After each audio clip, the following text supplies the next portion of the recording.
శుక్లాంబరధరం విష్ణుం శశివర్ణం చతుర్భుజం ప్రసన్నవదనం ఛాయేత్ సర్వవిఘ్నోపశాంతయే. ఆపదామపహర్తారం దాతారం సర్వసంపదాం లోకాభిరామం శ్రీరామం భూయో భూయో నమామ్యహం. బుద్ధిర్బలం యశోధైర్యం నిర్భయత్వమరోగత అజాడ్యం వాక్పటుత్వం చ హనుమత్స్మరణాత్ భవేత్. భారత్ టుడే ప్రేక్షకులకు సుప్రభాతం. సంక్రాంతి శుభాకాంక్షలు. ఈరోజు సంక్రాంతి పర్వదినం, పెద్ద పండుగ. ధనుస్సు నుండి రవి మకరంలోకి ప్రవేశిస్తాడు. ఇలా ప్రవేశించేటటువంటిది సంక్రమణం, మార్పు. అందువల్ల దీన్ని సంక్రాంతి అని అన్నారు. ఇక్కడి నుంచి కూడా ఉత్తరాయణం వస్తుంది. ఇప్పటిదాకా దక్షిణాయనము అని చెప్పబడుతుంది. ఇక్కడి నుంచి ఉత్తరాయణము అని చెప్పబడుతుంది. అసలు సంక్రమణము అనేటటువంటిది అంటే రవి రాశి మారటము అనేటటువంటిది. ఇది ప్రతి రాశి మారినప్పుడు కూడా సంక్రాంతిగానే చెప్పబడుతుంది. అన్ని సంక్రాంతులే. అంటే సంవత్సరంలో 12 సంక్రాంతులు ఉంటాయి. మీనము నుండి మేషంలో ప్రవేశించేటప్పుడు మేష సంక్రాంతి, మేషము నుంచి వృషభంలో ప్రవేశించేటప్పుడు వృషభ సంక్రాంతి. అట్లా 12 సంక్రాంతులు ఉంటాయి. 12 రాసులకు సంబంధించినటువంటి 12 సంక్రాంతులు ఉంటాయి. ఈ సంక్రాంతులని కూడా విభజించారు. వృషభము, సింహము, వృశ్చికము, కుంభము, ఈ 4 సంక్రాంతులని విష్ణు పదములు అని అన్నారు. అట్లాగే మిథునము, కన్య, ధనుస్సు, మీనము, ఈ 4 కూడా షడశీతి అన్నారు. అట్లా మేషము, తుల, ఈ 2 సంక్రాంతులని విషువత్తు అని అన్నారు. కర్కాటక సంక్రమణము, మకర సంక్రమణము, వీటిని అయన సంక్రమణములు అన్నారు. కర్కాటక సంక్రమణము దక్షిణాయన సంక్రాంతి సంక్రమణము, మకర సంక్రమణము ఉత్తరాయణ పుణ్యకాలం సంక్రమణం. వీటిలో ఒకదానికంటే ఒకటి ఉత్తరోత్తరీం బలీయము అన్నారు. విష్ణుపదం కంటే షడశీతి, షడశీతి కంటే విషువత్తు, విషువత్తు కంటే అయిన సంక్రమణం బలీయం. అంటే వాటిలన్నిటికంటే కూడా అయిన సంక్రమణం బలీయం అయితే, అయిన సంక్రమణాల్లో కూడా దక్షిణాయన పుణ్యకాలం కంటే ఉత్తరాయణ పుణ్యకాలం బలీయం. కాబట్టి సంక్రాంతి అనేటటువంటిది ఈ మాసంలో వచ్చేటటువంటి సంక్రాంతికే చెప్పబడ్డ కారణం అది. ఇదే గొప్ప సంక్రాంతి కాబట్టి దీన్నే మనం సంక్రాంతి అంటూ ఉంటాం. మిగతా 11 సంక్రాంతి అనే పేరుతో పిలవం. ఇటువంటి సంక్రాంతి ఇది చాలా గొప్ప పర్వదినంగా మనం చేసుకుంటాం. ఈ సంక్రమణం జరిగేటటువంటి కాలము అదొక పుణ్యకాలం. ఈ పుణ్యకాలంలో కొన్ని కర్తవ్యాలు చెప్పారు. నిజానికి ఈరోజు సంక్రమణమైనా కూడా ఈ సంక్రమణము రాత్రే జరుగుతుంది. 14వ తేదీ రాత్రే 1:11 ఈ సంక్రమణం జరుగుతుంది. కానీ అది సంక్రమణ స్నానం చేయటానికి తగినది కాదు. అట్లాగే దాన పిండ ప్రదానాదులకు కూడా తగినది కాదు. కాబట్టి కొంతకాలం దాకా ఆ సంక్రమణ పుణ్యకాలం ఉంటుంది. కాబట్టి ఉదయంగా ఈ కార్యక్రమాలన్నీ నిర్వర్తించుకోవచ్చు. సంక్రమణ పుణ్య స్నానము చేయాలి ముందు. అలా సంక్రమణ పుణ్యస్నానము వీలైనంత వరకు చన్నీటితోనే చెయ్యాలి అని చెప్పి శాస్త్రం చెబుతూ ఉన్నది. సంక్రమణ స్నానము, అమావాస్య స్నానము, జాతా శౌచం, మృతా శౌచములకు సంబంధించినటువంటి స్నానము, తిథి రోజున తద్దినం తల్లిదండ్రులు తద్దినం పెట్టే రోజు చేసేటటువంటి స్నానము, కార్తీక స్నానాలు ఇటువంటివి చన్నీళ్లతోనే చెయ్యాలి అని చెప్పి శాస్త్రవిధి.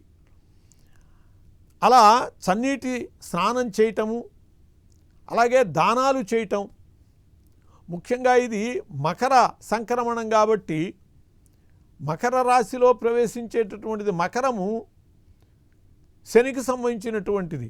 మకర కుంభములు 2 రాశులకి అధిపతి శని కాబట్టి ఆ శనికి సంబంధించిన దానాలు చేయటం కూడా విశేషం. కంబళ్ళు దానం చేయటం, ఇది చలికాలం. కంబళి దానం చేయటం ద్వారా చలికి రక్షణ కల్పించిన వాళ్ళం అవుతాం. అట్లాగే నువ్వులు దానం చేయటం, మిగతా ఏ ధాన్యాలైనా దానం చేయొచ్చు. అందులో విశేషించి కూష్మాండ దానం చేయటము,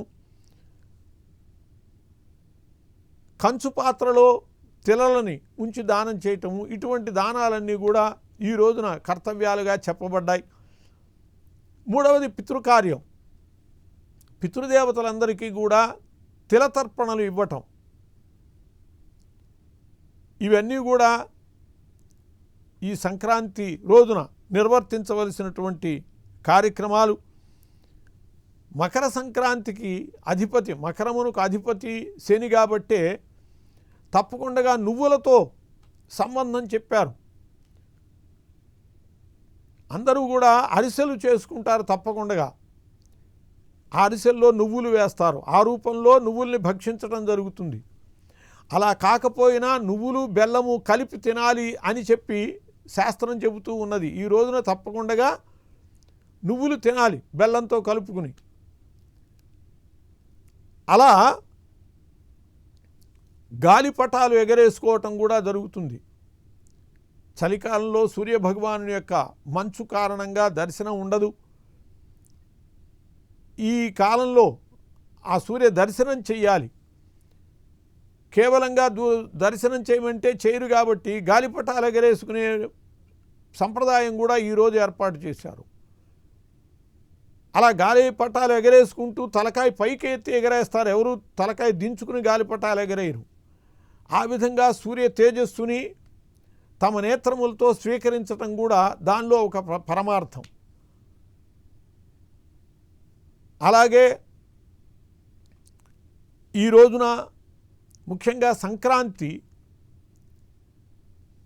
పెద్ద పండుగ కావటానికి కారణం ఏమిటి అంటే, అయిన వాళ్ళందరినీ కూడా పిలుచుకుని కూతుళ్ళని అల్లుళ్ళని ఆహ్వానించుకుని వాళ్ళకి చక్కగా బట్టలు పెట్టి వాళ్ళని గౌరవించి అందరికీ కూడా షడ్రసోపేతమైనటువంటి భోజనాలు పెట్టి ఆనందించేటటువంటి పండుగ సంక్రాంతి పండుగ.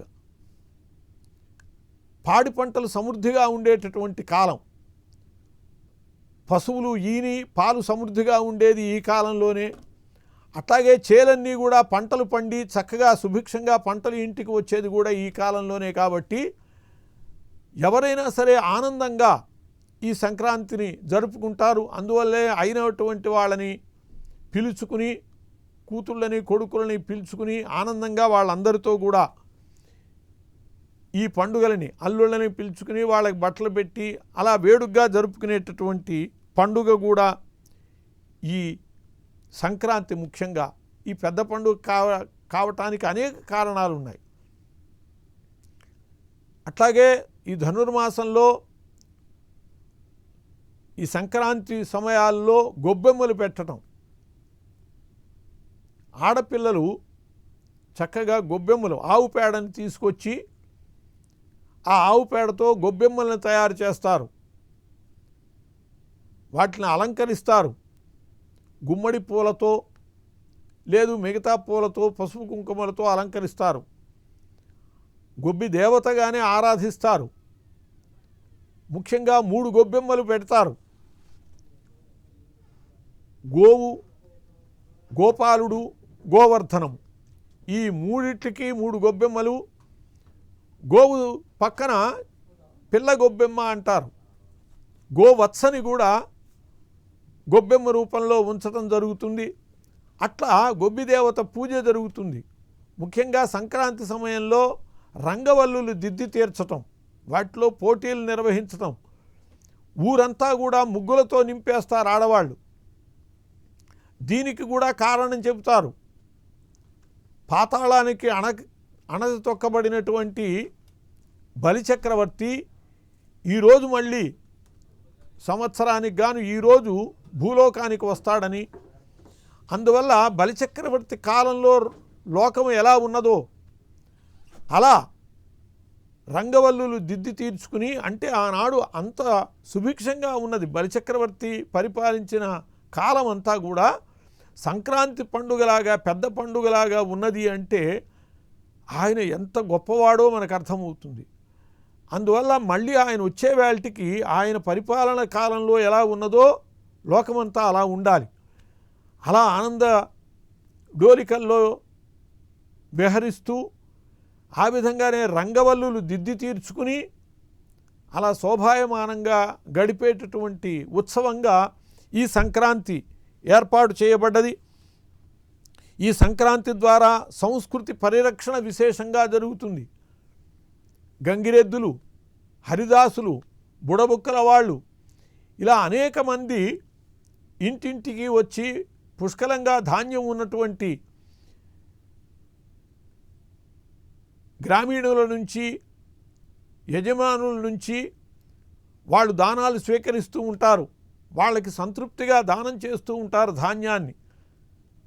అట్లా కళలు, సంస్కృతి పోషించేటటువంటి కాలము కూడా ఈ సంక్రాంతితో ముడివడి ఉన్నది. అటువంటి సంక్రాంతి రోజున కనుక ఉపవాసం చేసి శ్రీరాముని పూజించేటట్లయితే ఆ శ్రీరాముని యొక్క అనుగ్రహంతో సుఖశాంతులు చేకూరుతాయని చెప్పి చతుర్వర్గ చింతామణి చెబుతూ ఉన్నది. అలాగే సంక్రమయ్య పూజ చేయటం కూడా, సంక్రమణ పురుషుడు పంచాంగంలో పంచాంగకర్తలు రాస్తారు. ఆ సంక్రమణ పురుషుని యొక్క తీరుని బట్టి ఆ సంవత్సరము ఫలితాలు కూడా ఉంటాయి. ఆ సంక్రమణ పురుషుడు ఏ వాహనం మీద ఎక్కి వచ్చాడు, ఏ గొడుగుని ధరించి వచ్చాడు, ఏ మాలలు మెళ్ళో ధరించాడు, ఎటువంటి గంధాన్ని ఒంటికి పులుముకున్నాడు, వీటన్నిటిని బట్టి ఏది ఆహారంగా స్వీకరించాడు, వీటన్నిటిని బట్టి కూడా ఆ సంవత్సరంలో ఎటువంటి ఫలితాలు వస్తాయో పంచాంగకర్తలు వ్రాస్తారు. వాటిలో చెప్పబడుతూ ఉంటుంది. కాబట్టి ఆ సంక్రమయ్యను మధ్యలో పెట్టి చక్కగా బొమ్మలన్నీ కూడా చుట్టూతా పెట్టి బొమ్మల కొలుపు చేసేటటువంటి విశేషం కూడా ఈ సంక్రాంతి నాడు ఉంటుంది. పిల్లలు ఆనందంగా బొమ్మలు పెట్టి ఒకళ్ళ ఇళ్ళకి ఒకళ్ళు వెళ్ళి ఆ బొమ్మల కొలుపులు చూసి ఆనందిస్తూ ఉంటారు.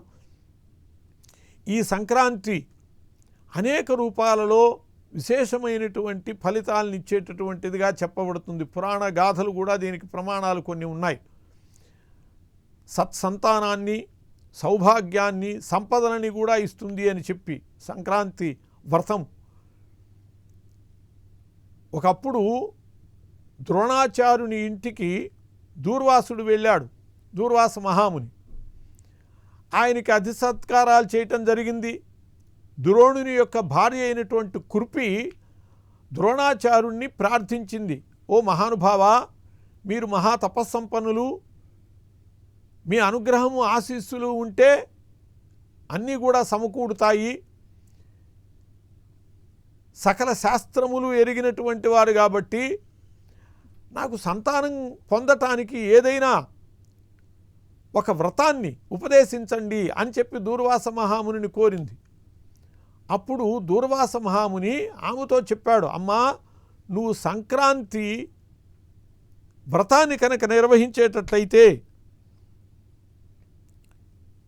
ఈ సంక్రాంతి పర్వం జరిపేటట్లయితే నీకు సత్సంతానం కలుగుతుంది అని చెప్పి ఆశీర్వదించాడు. అలా చేయటం వల్లనే యశోదకి కృష్ణుడు సుతుడుగా పుట్టాడు అని చెప్పి కూడా చెప్పాడు. ఈ సంక్రాంతి పర్వము జరిపేటటువంటి పద్ధతిని కూడా ఆయన ఉపదేశిస్తే, అలాగే కృపి చక్కగా నువ్వుల పిండిని ఒంటికి రాసుకుని, ఈ సంక్రమణ స్నానం చేసేటటువంటి వాళ్ళు నువ్వుల పిండి రాసుకోవాలి ఒంటికి. గంగా స్నానం చేసింది. ఆ రోజున పెరుగు దానం చేయాలి బ్రాహ్మణుడికి. అయ్యా మీకంటే ఎవరు ఉంటారు ఉత్తమ బ్రాహ్మణులు, మీరే దానం స్వీకరించవలసింది అంటే దూర్వాస మహామునే ఆ దానం కూడా స్వీకరించాడు. ఆ విధంగానే ఆ వ్రత ఫలితంగా అశ్వత్థామ కుమారుడుగా పుట్టాడు మహావీరుడు, అతడు చిరంజీవి కూడా. అట్లా ఈ సంక్రాంతి పర్వదిన వ్రతం వల్ల సత్సంతానం కలుగుతుంది, సౌభాగ్యం కలుగుతుంది అని చెప్పబడ్డది. ఈ సంవత్సరపు సంక్రాంతి సమయంలోనే ఈ రోజున కుంభమేళా ఆరంభం కూడా జరుగుతూ ఉన్నది. ప్రయాగలో కుంభమేళా ఆరంభం జరుగుతూ ఉన్నది. సముద్ర మథన సమయంలో అమృతం వచ్చింది. ఆ అమృతాన్ని దేవతలకి పంచిపెట్టడం కోసమని విష్ణుమూర్తి మోహిని అవతారాన్ని ఎత్తి ఆ అమృత భాండాన్ని స్వీకరించాడు పంచటం కోసమని. అలా స్వీకరించినటువంటి సందర్భంలో అమృత భాండము నుండి 4 బిందువులు 4 చోట్ల పడ్డాయట. ఆ 4 చోట్ల పడినటువంటి బిందువులు అవే అలహాబాదు, హరిద్వారు, ఉజ్జయిని. ఇవి ఈ చోట్లనే కుంభమేళా జరిగేటటువంటి సంప్రదాయం కూడా ఏర్పడ్డది.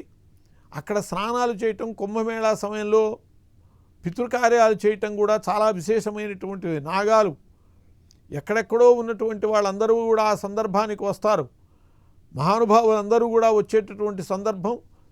సాధూనాం దర్శనం పుణ్యం అని చెప్పి వాళ్ళని దర్శించటం వల్ల, అట్లాగే త్రివేణి సంగమంలో స్నానం చేయటం వల్ల, ముండనము కార్యక్రమాన్ని, వేణి దానమును వీటిని చేసుకోవటం ద్వారా సమస్తములైనటువంటి ఐహిక పారమార్థిక ప్రయోజనాల్ని సాధించుకోగలుగుతారు అని చెప్పి పెద్దలు చెప్పారు. స్వస్తి.